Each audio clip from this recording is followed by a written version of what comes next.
I'm Tom with Viral Solutions, and I want to thank you for joining us as part of the virtual Small Business Expo. And I'm Thomas Von Ahn with Viral Solutions, and I'm one of the partners. And we're a full-service marketing agency in Oshkosh, Wisconsin, with clients all around the nation, billion-dollar firms, mom and pops.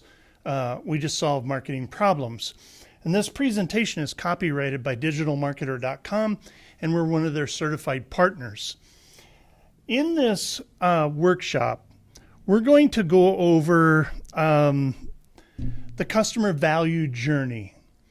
And it's important for you to understand that we're going to be operating off of this worksheet. And we've provided you a copy, and I'm also going to show you how to draw it out. And we're going to do one of these, and we're going to break down the science behind each one. Now, normally, this is about an hour and a half presentation, and when we're working with an organization, this is nearly an all-day process. So in our limited time, we're going to be moving fast, make fast notes, but in the end, I think you're going to gain a lot of value out of this. So why do we do this? Well, first, a person can't optimize what they haven't documented. All right, that's true in almost every facet of business, but it's very true in marketing, is you've got to be able to optimize each stage of the marketing process.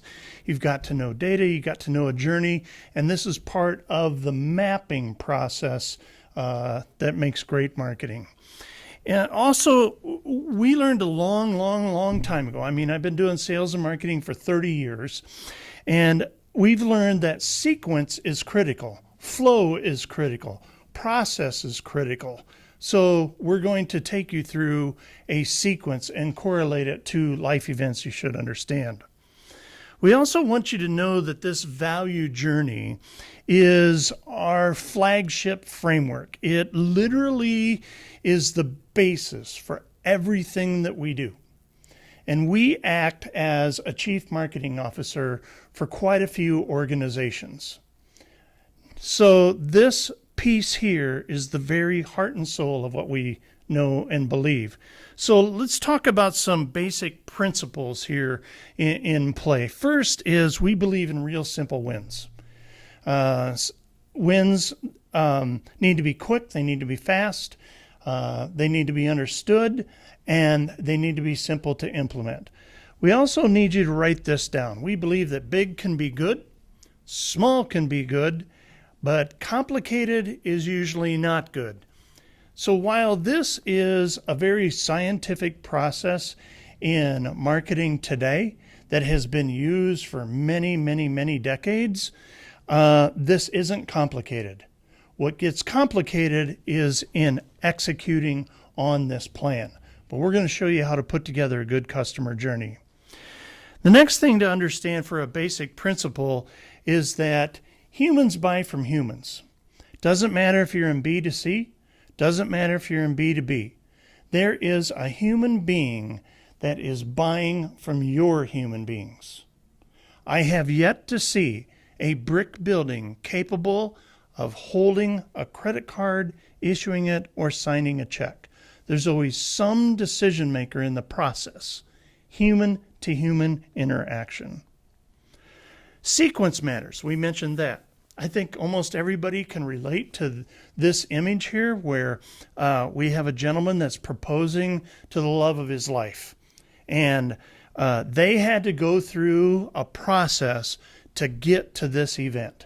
And this is what we want your end customer feeling like.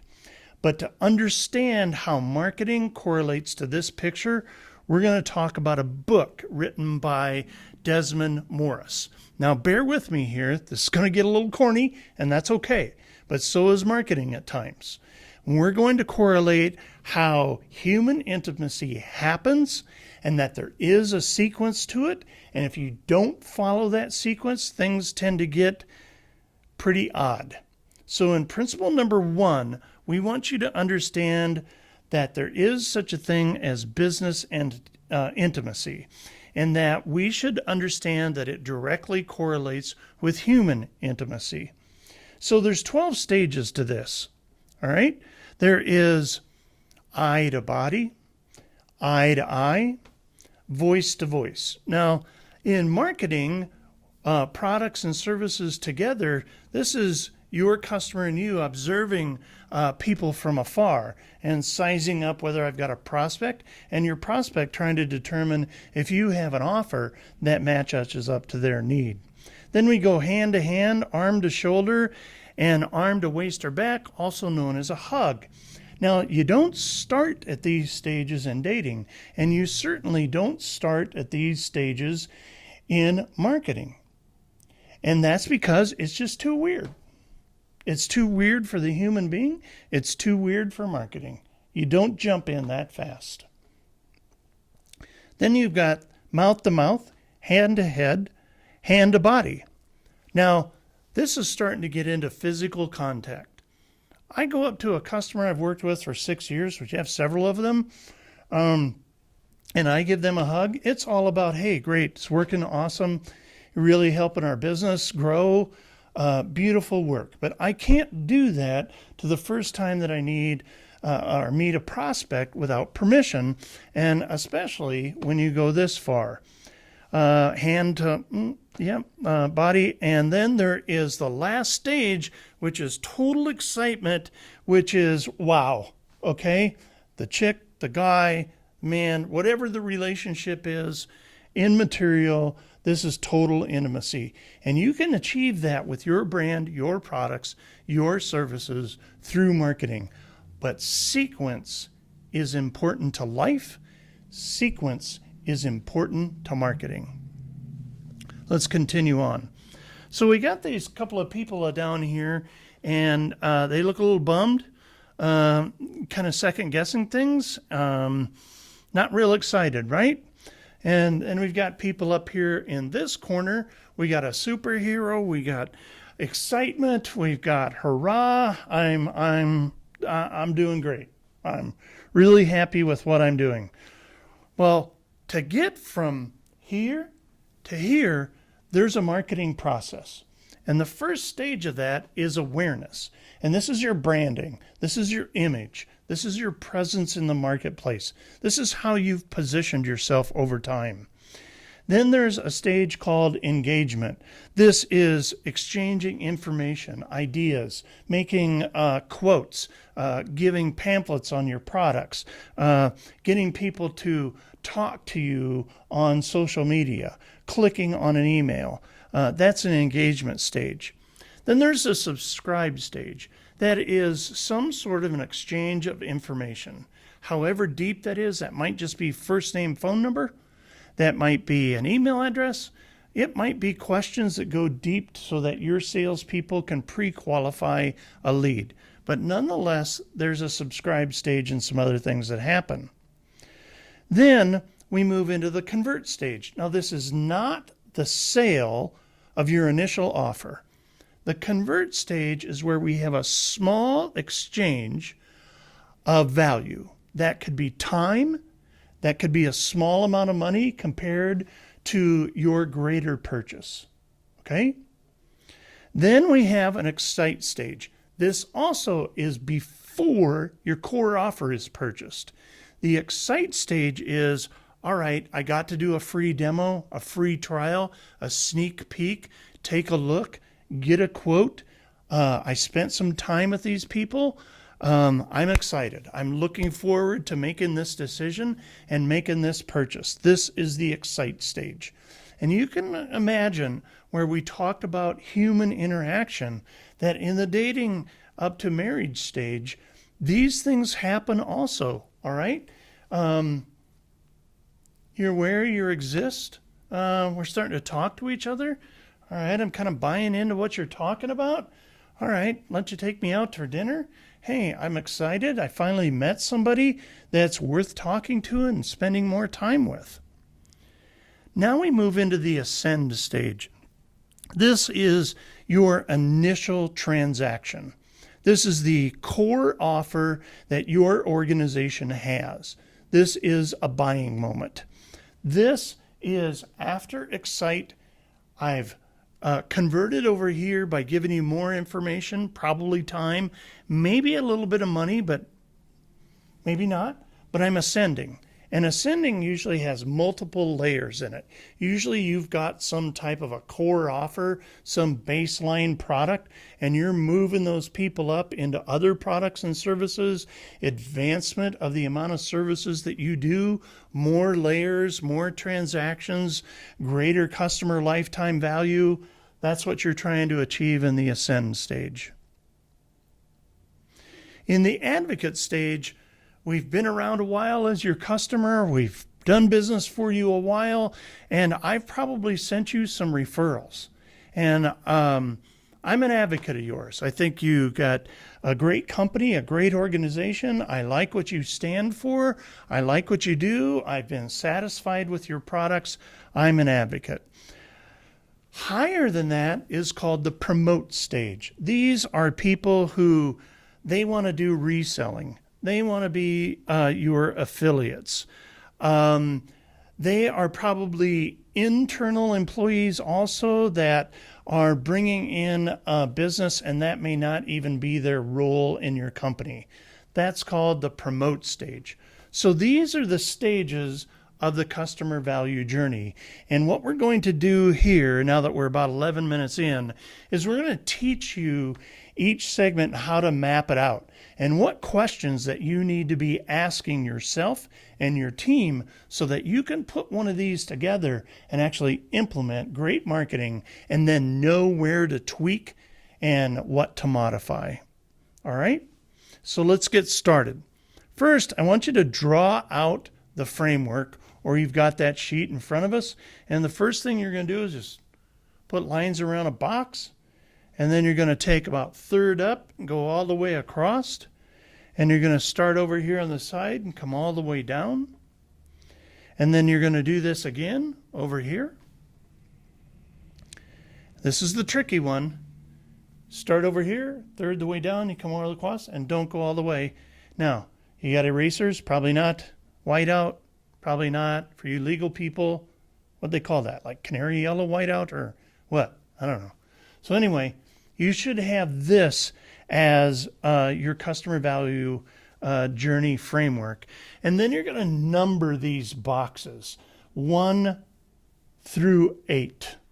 Okay? And then you're going to have a sheet that's got each of these boxes labeled with the sections we just talked about. Notice this follows that progression map that we just got done talking about. Now, step 2, we're going to brainstorm through these stages, high level, little bit of depth at a time.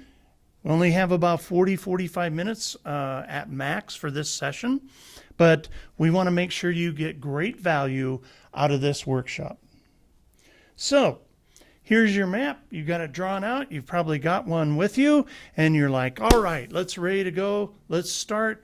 You know, we're going to start with box number 1, and you're probably ready to write down information in there.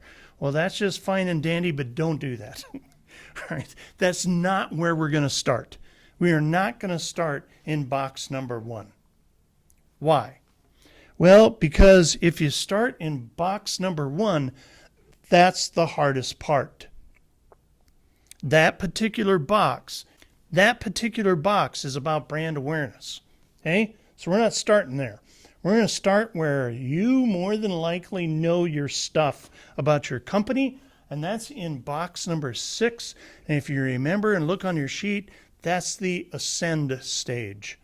So with the ascend stage, this is where you're getting new customers, repeat buys, that initial purchase at the base level, add-on sales, more products, more services, upgrades, continual rebuy. That is the ascend stage. Okay? Now, as we move from here to the ascend stage, we're going to reverse engineer this. And the reason we're going to build it this way is that you always have to optimize things in reverse. You have to start with what you know and then reverse engineer the process. That way you're always starting out with what you have as the end in mind.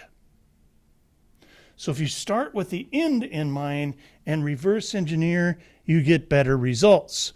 Then you come back up here where this is where you had your buyer, multiple buys, things of that nature. And we're going to try and get people to be advocates and promoters. So this is the way we're going to build this thing for your organization. So start here at number 6, which is the ascend stage. Now, question 1. In the ascend stage, we got the first question. I want you to write down, what is your core product or service? What's your flagship offer? How are you also going to continue to deliver value after that very first sale of your core offer to get repeats? What's that customer look like? Even if you may imagine an existing customer that comes back time after time after time, and always have them in mind. So the first question we're asking you is, what's your core offer? What's your flagship? And how are you going to move people up the ascension ladder to repurchase more products, more services? What are those products and services? How do their features benefit the buyer? Now, as you write those down, works great if you want to write them in there. You got Post-it notes, works good too. Draw this out on a great big whiteboard with your team. We love the Post-it note idea. Hand them around to the team. Get them to interact with this process and map this out. Move these things around. Have great discussion. This is what turns into an all-day process that will greatly benefit your organization and have you well on the way to doubling your sales. Now, we're going to move to stage 5. Okay? So stage 5 is the excite stage. The excite stage question then is, what are aha moments? Now remember, this is the excite stage that's before the ascend stage where the core offer purchase is made. And aha moments are those things that transform your products and service from a nice to have to I gotta have this. Okay? That's an aha moment. And an aha moment is, hey, I was wondering about that, and whoa, I get it. I understand. That's aha. Wonderment, understanding. Let's take a look at some things that various companies do at the excite stage so that we can kind of give you some ideas. Now, we're a marketing agency, and one of the things we do at the excite stage is we might build an email template for somebody, a text message process. We might create social media graphics. We might storyboard or write a script or give ideas for a video. These are the excite stage before the initial purchase is made. Another great example is Tesla, where they do a launch. That's going from 0 to 60 in 2.8 seconds with an electric car. And hopefully you get a customer that responds to your products and service that's as good as that. Apple does something really cool at the excite stage. And they, if you haven't noticed, put a lot of money into packaging. And when you go to pull that package apart, you get this little swoosh, this little wow. If they put that much into packaging, the person that's thinking about buying this thing, that's touching and feeling this box, wow, that product must really be well made. Attorneys. Here's an attorney who has attorney talk between attorneys, share each other ideas. Their aha moment is, look, you can ask a question, you can get an answer. All right? Now, in the aha moment, you need to figure out what is yours. What's your aha moment before that purchase is made? What is it that gets your prospective customer to decide you've got what I need? Okay? So you're going to write those down. You're going to put those in there. You're going to try and get creative, work with your creative people, not necessarily your IT and data people. They don't get into emotions like that, but you've got people in your organization that can come up with what is the pre-purchase excitement that I'm excited about buying. Now we're going to go here to stage 4. And again, remember, we're taking the various purchase levels here and we're reverse engineering the process to end up with a buyer that promotes our business, starts out at awareness. So we're going from the buy phase here and we're working our way backwards. And this section 4 here has this question. How do you get your prospective customer to make a micro commitment that gives you the opportunity to deliver an aha moment? So this was your aha moment ahead. Now we're at the convert stage, but this convert stage is not the core offer buy. Okay? Keyword here, I think it's not bolded, but is opportunity. The opportunity to deliver a pre-purchase excitement. How can you do that? Well, there's all kinds of methods, but the biggest commitment is either time or fractional money. An exchange of value of somebody's time is a conversion. Increased information about their business that correlates to your purchase. A small investment test, financial commitment, can also be a method of commitment in the convert stage, but we're talking micro commitments here. Now, entry point offers is what we're talking about here. So an entry point offer, we're going to take a look at it at some examples. And here, this company called Help Scout is offering a 15-day free trial for their software. They want your company name, first name, last name, email. They want you to establish a password, and they want you to say, hey, how did you find us? So a little data gathering here. That's an exchange of value. I'm going to give you something free for 15 days. I want more info from you, and you may go longer than this. I probably would not go shorter, because if you're giving away something for free, you've got to have an exchange of value. This is a weed out process also. This is where you've got a prospect that you want to know is serious. And if you start asking them in-depth questions as qualifiers that are required to make your purchase of your core offer, this is where you want to do it, at the convert stage. So we're converting time, fractional dollars, information. Those are things that convert. Infusionsoft's really good at this. Choose your demo. We got different ones to take, different ones to have. Here's another really big tip at the convert stage. If you can take your core offer and splinter it into valuable components. And the key here is you don't want to be selling cars and say, here is a steering wheel for $100, because the steering wheel is worthless. So when you go to splinter that product into components, you've still got to be giving value. So here's an example. If you're selling candles and all the parts to go with it, candle wicks are a really good splinter offer to make at the conversion phase, because of the conversion phase, we're just selling a wick. And now I'm just guessing here. I've never made a candle in my life, but I would imagine that if I'm buying a wick, about the only thing that would be worth buying that for is for me to make a candle. All right? Probably a good idea. Guitar picks are the same way.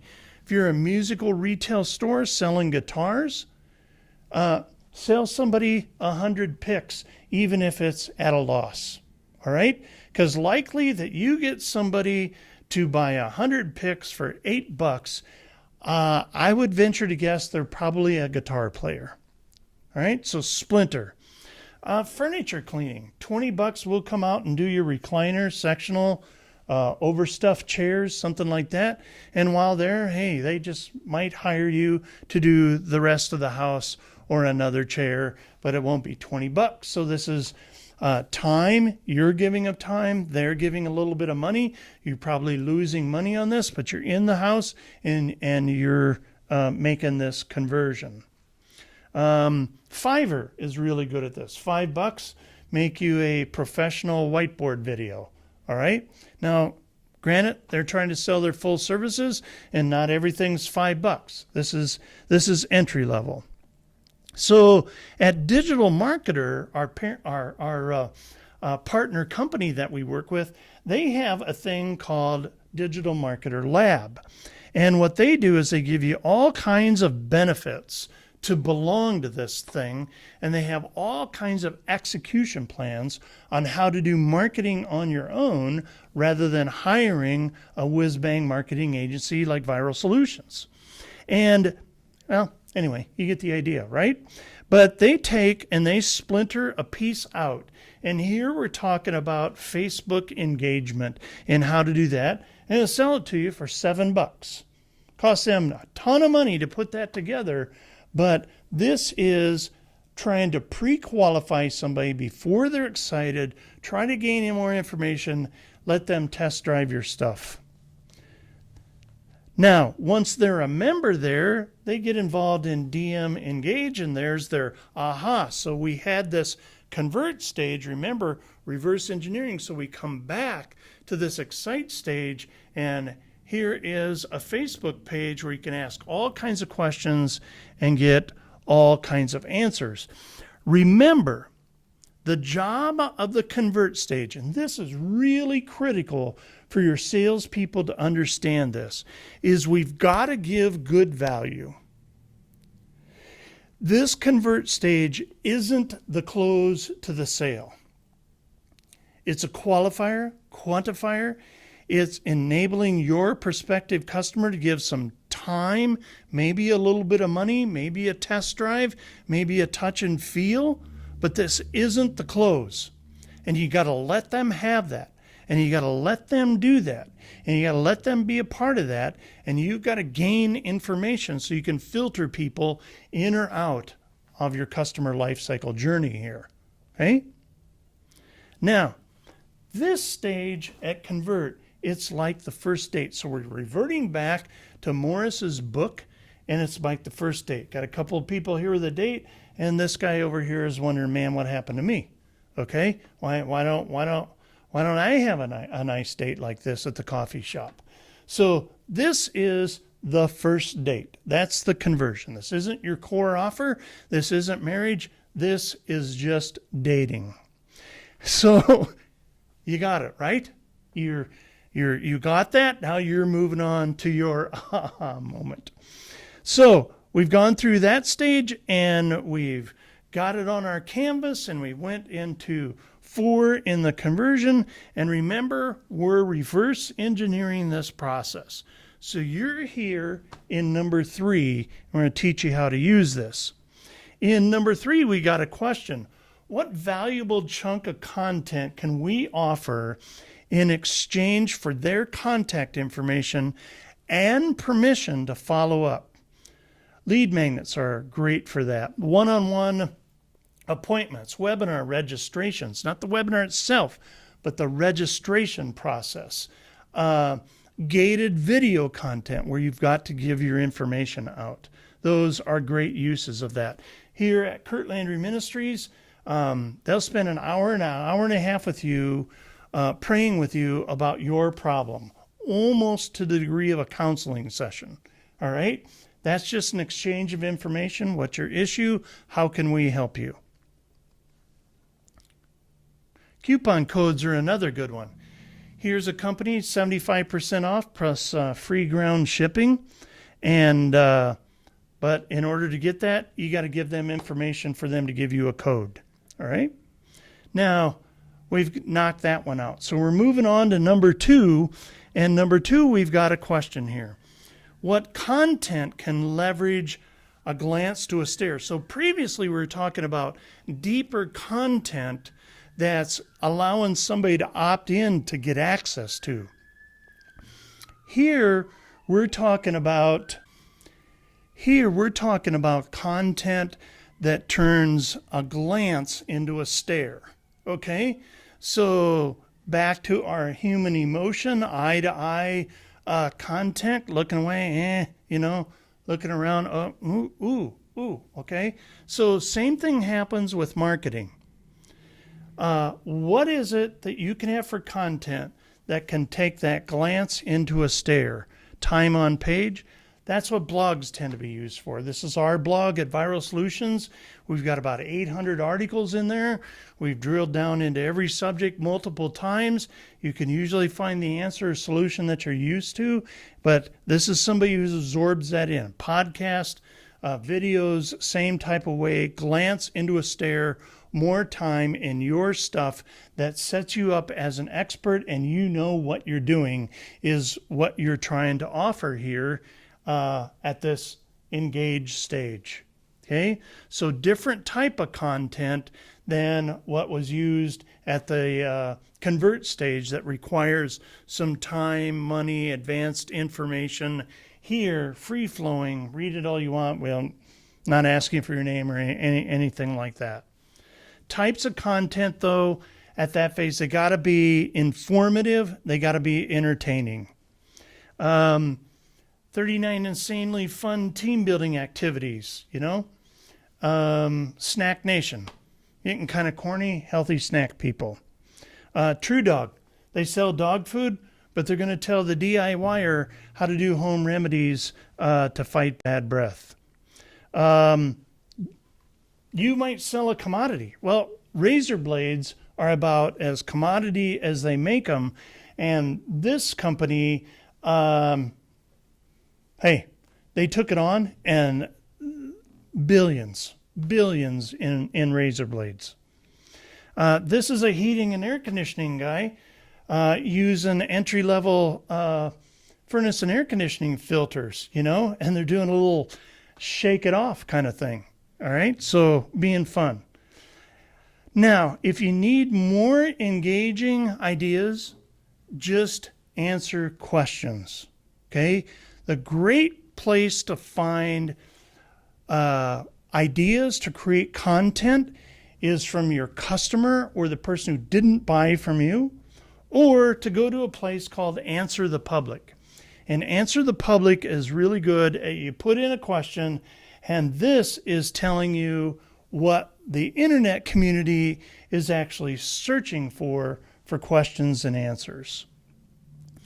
Quora is also a great place to find areas for needed content. These are people asking questions, getting answers because they couldn't find it anywhere else. Now, during a friend of mine's engagement party, how much wine for 20 guests? All right. I had no idea. And did a Google search, and this party planning place had a place where we got a drink calculator, and we'll tell you how many you need. So we're moving on, and we're down into this stage 2 and off to stage 1 where you thought you were going to start, but we didn't. And in stage 1, the question is, how do qualified prospects find out about my brand? Where everybody wanted to start at the awareness stage, it's pretty simple. It's a pay-to-play environment. Facebook, Instagram, which own each other, Google Ads, Google owns YouTube. You could put LinkedIn in here for the B2B, but this is a pay-to-play environment, and these are the big 4. You want traffic, you want brand awareness, you want attention, you pay those people to promote your stuff.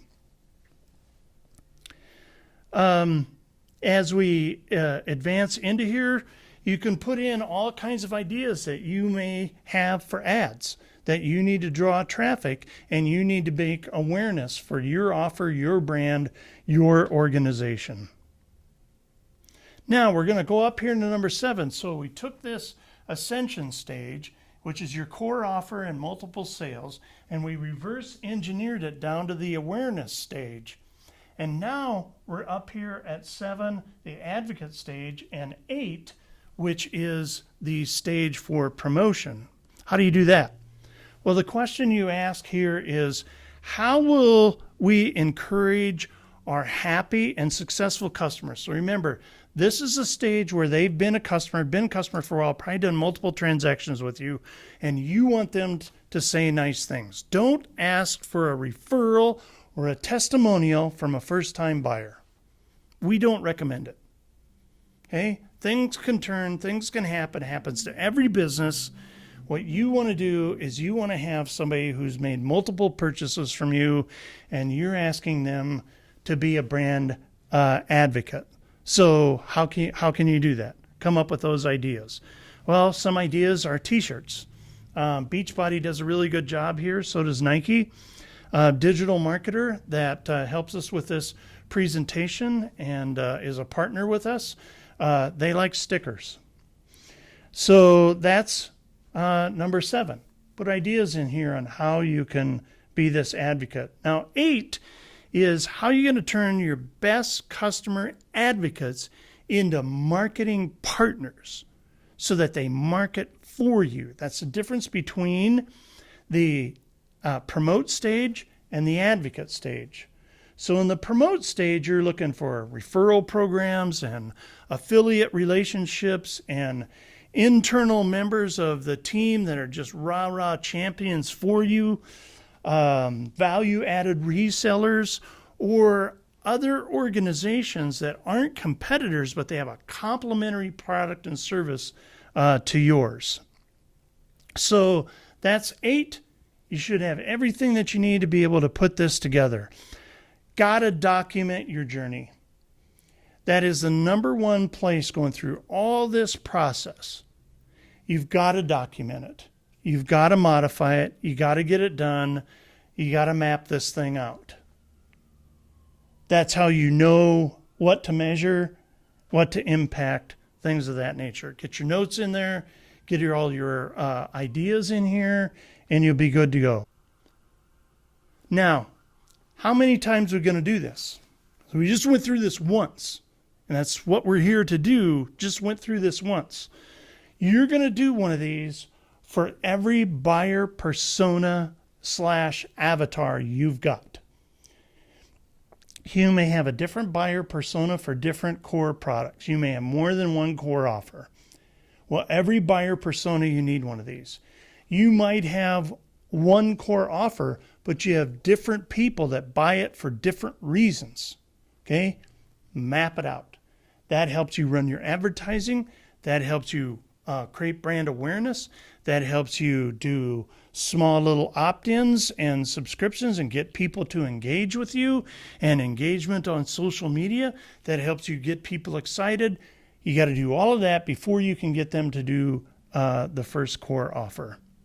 So that's the goal out of this workshop, is you need to document one customer value journey for each buyer persona path you've got. It's a big job and a big project, but you got to get it mapped out. So congratulations. You've learned how to do sophisticated marketing. That the really great companies at marketing, they know how to do this off the top of their head. Okay? But they've got it mapped. They've got it worked out. And when they have a problem with a competitor, sales are down, sales are exploding too much, profits are down, something's breaking in the marketing phase. Might be in the engagement stage.